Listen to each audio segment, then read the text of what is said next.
នេះជាអូតារបស់ពូកេងស្អាតមែនតើប្លែក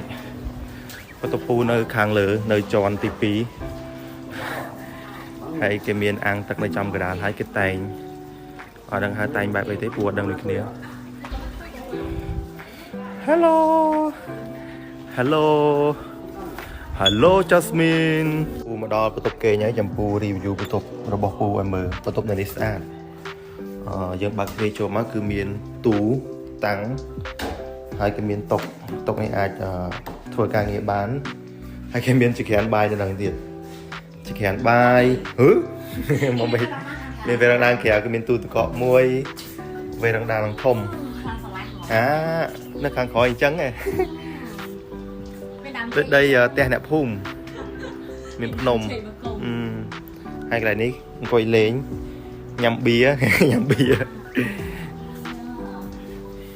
ពូចូលទៅខាងក្នុងវិញ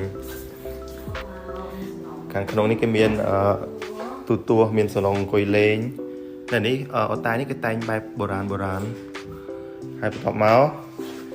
បន្ទប់ទឹកដូចជានៅក្នុងនេះហ្នឹងហើយបន្ទប់ទឹកនៅខាងនេះគេបែងចែកដាច់បន្ទប់ទឹកផ្សេងបន្ទប់គេងផ្សេងនេះបន្ទប់គេងអូម៉ាមី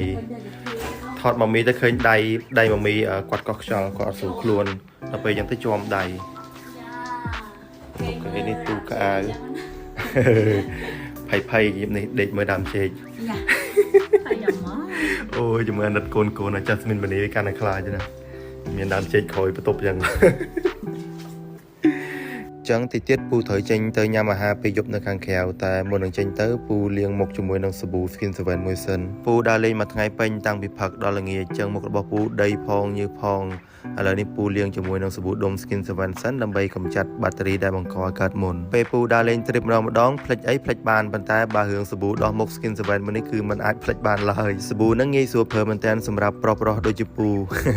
ចឹងយកតែអាហ្នឹងមកដុំទៅលាងមុខផងដោះខ្លួនផងថាដោះទាំងខ្លួនដូចពូហ្នឹងគឺឆាប់អស់ចឹងបើសិនជាបងប្អូនកូនក្មួយទិញទៅចង់ប្រើដើម្បីកុំឲ្យឆាប់អស់លឿនគឺដោះតែមុខបានហើយសាប៊ូហ្នឹងពិតជាជួយច្រើនខ្លាំងមែនតើសម្រាប់បងប្អូនកូនក្មួយដែលឡើងមុននៅលើផ្ទៃមុខនិយាយពីមុខពូនេះពីមុនដូចបងប្អូនកូនក្មួយដឹងចឹងគឺមុនឡើងសោះពេញមុខតែម្ដងចឹងឥឡូវនេះពូទាំងអស់គ្នារៀបចំខ្លួនរួចរាល់ហើយចេញទៅញ៉ាំអាហារពេលយប់អរគុណបងប្អូនកូនក្មួយទាំងអស់គ្នាដែលបានទស្សនាជម្រាបលា